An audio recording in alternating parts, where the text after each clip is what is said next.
Now, you were talking about tourism and the changes in that, and then we kind of jumped around between that and the farming. I wanted to ask, you know, we were talking a little bit about how farmers have looked at this in a very variety of ways. That, you know, they've looked at it as a benefit and a drawback. I just want you to maybe speak on that a little bit more, of why there's such a difference between how someone could look at the benefits and the drawbacks of drilling. But the people in this area, many of them have struggled most of their lives. Probably many of them didn't have a job other than in the woods, either mapling or timbering.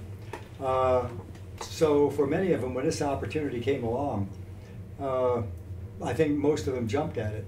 However, I think the industry knew long ago what was up, and they came in here and signed leases with a lot of people for extremely low price, like nothing, like $20, $40 an acre leasing. There's dairy farms over here, there's dairy farms down here, and I know the ones down here, they signed for next to nothing. And those people are locked into the lease. I think every 6 years it rolls over, they can't get out of this lease.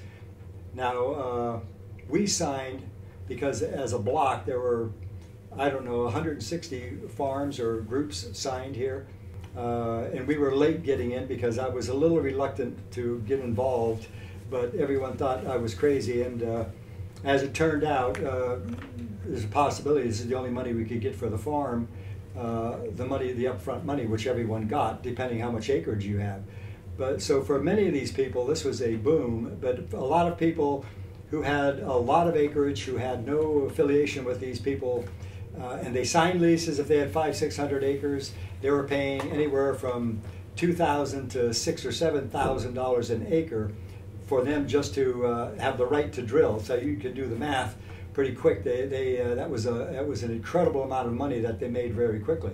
But other people who were locked in got nothing. So there's this great disparity, and that's another reason for the polarization of opinions here, because there are people making a lot of money, other people making no money, and there are some hard feelings. And these people, these drilling companies now are really stand very fast to what their agreement was. They will not budge an inch to give anyone a break anywhere. So that's basically the situation here now. Yeah, I tend not to label those people who are making a lot of money as greedy, and that they are only concerned as how much money they're going to receive. I see more of them buying into the notion, because it was comfortable for them to buy into the notion that I'm helping out my country, because we're going to become energy independent. What I'm sacrificing as far as my land is going to be a benefit to my country, and I'm proud to be part of that. And I do think a lot of people generally have that feeling.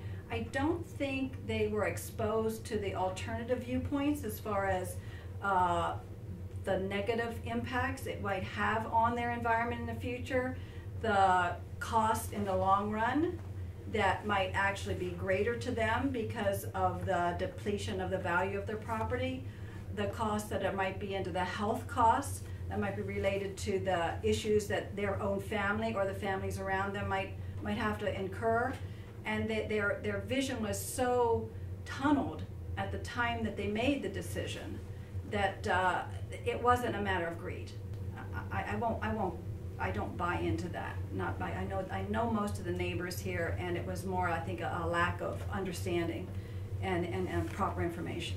And it probably still could be. Many people are just not informed as to what the consequences are here. I think they see it as one-sided. They think they're going to make a lot of money. A lot of them still feel that way, and may happen, but I doubt it. I think the only people making a lot of money are going to be the gas companies.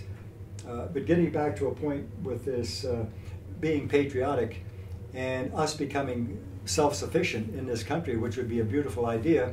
I think we went through the same thing with the Alaskan pipeline. If you may be too young to remember it, but we were going to be completely energy independent. We wouldn't have to import another drop of oil. Well, you know where that went.